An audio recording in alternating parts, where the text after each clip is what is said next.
കോഴിക്കോട് വ്യാപകമായി മഴയുണ്ട്. നഗരപ്രദേശങ്ങളിലെ വീടുകളിലൊക്കെ വെള്ളം കയറി. കണ്ണാടിക്കലിലെ താഴ്ന്ന പ്രദേശത്ത് വെള്ളക്കെട്ട് രൂക്ഷമാണ്. പ്രദേശത്ത് നിന്ന് വീട്ടുകാരെ ഫയർഫോഴ്സ് എത്തി രക്ഷപ്പെടുത്തുകയാണ്. ആകാശ് തരത്തിൽ വിവരങ്ങളുമായി ചേരുന്നു. ആകാശെ, എന്താ ആകാശെ നിലവിലെ ഒരു സാഹചര്യം? ഈ ആളുകളെയൊക്കെ അവിടെ നിന്ന് മാറ്റുന്ന ദൃശ്യങ്ങൾ നമ്മൾ കാണുന്നുണ്ട്.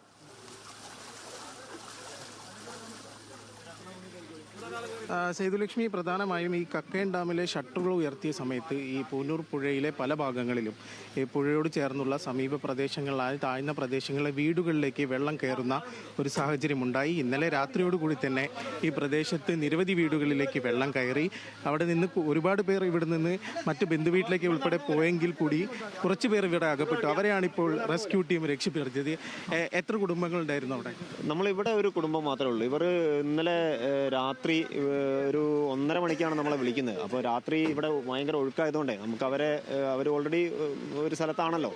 അപ്പോൾ അവരെ സേഫായിട്ട് രാവിലെ ഇറക്കാമെന്ന് പറഞ്ഞായിരുന്നു. അപ്പോൾ നമ്മൾ അത് 5-5:30 ആകുന്ന സമയത്ത് തന്നെ നമ്മൾ ഇവിടുന്ന് ഇറങ്ങാം, 6 മണി നമ്മളെ അവിടെ എത്തുമെന്ന് പറഞ്ഞായിരുന്നു അവരോട്. അങ്ങനെയാണ് നമ്മളിവിടെ ബാക്കി എല്ലാ ആളുകളും ഇവിടെയുള്ള ആളുകൾ ഈ സ്ഥലത്തിനെ പറ്റിയിട്ട് അറിയുന്ന ആളുകളായതുകൊണ്ട് അവർ നേരത്തെ തന്നെ എന്ത് ചെയ്യുന്നുണ്ട്, ഈ വെള്ളം ഉയരുന്നതനുസരിച്ച് മാറിപ്പോയിട്ടുണ്ട്. ഈ മേഖലയിൽ ഒരുപാട് വെള്ളം ഉണ്ടോ? വെള്ളം പൊങ്ങിയിട്ടുണ്ടോ? ഇവിടെ വെള്ളമുണ്ട്, ഒരുപാടുണ്ട്, വെള്ളമുണ്ട്.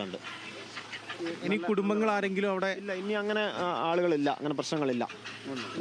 വെള്ളം ഉയർന്നു കഴിഞ്ഞാൽ ഒരു പ്രതിസന്ധി ഉണ്ടാവോ? ഇത് എന്ന് പറഞ്ഞാൽ കക്കോടി ഭാഗത്തെ ഒരുവിധം ആളുകളൊക്കെ ഈ പ്രദേശത്തുള്ള ആളുകളൊക്കെ ദുരിതാശ്വാസ ക്യാമ്പിൽ മാറിയിട്ടുണ്ട് നേരത്തെ തന്നെ. അപ്പോൾ ഞങ്ങൾ ഇന്നലെ ഏകദേശം ഒരു 100ഓളം പേരെ പല സ്ഥലങ്ങളിൽ ഞങ്ങൾ ഒഴിപ്പിച്ചിട്ടുണ്ട്.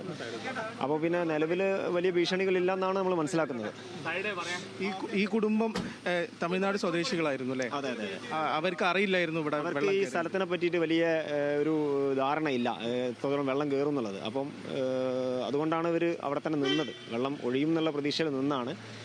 രാത്രി മൊത്തം അവിടെ തന്നെ നിന്ന് ഒരു പാനിക്കായിട്ട് ഒരു 1:30 മണിക്കാണ് നമ്മളെ വിളിക്കുന്നത്. അപ്പോൾ നമ്മൾ പറഞ്ഞു, നിങ്ങൾ ഈ ഒരു സമയത്ത് നല്ല കുത്തൊഴുക്കും കാര്യങ്ങളും ഉള്ളതുകൊണ്ട് നമ്മൾ കാമായിട്ട് നിൽക്കാൻ വേണ്ടി അവരോട് പറഞ്ഞതാണ്. എന്നിട്ട് രാവിലെ നമ്മൾ ഉടനെ തന്നെ 6 മണിയാകുമ്പോൾ തന്നെ, നേരം വെളുക്കുന്ന ഉടനെ തന്നെ നമ്മൾ എത്തും എന്ന് പറഞ്ഞിട്ടാണ് നമ്മൾ അവരെ സമാധാനിപ്പിച്ച് നിർത്തിയതായിരുന്നു. അപ്പോൾ ഇന്ന് രാവിലെ നമ്മൾ 6 മണിയാകുമ്പോൾ തന്നെ അത് മിഷൻ കംപ്ലീറ്റ് ചെയ്യുകയാണ് ചെയ്തത്. ശരി ആകാശേ, അപ്പം ആശ്വാസകരമായ കാഴ്ചകൾ നമ്മൾ അവിടെ നിന്ന് കാണുന്നുണ്ട്. കാരണം ആളുകളെയൊക്കെ സേഫായിട്ട് ഒരിടത്തേക്ക് മാറ്റുന്നുണ്ട്.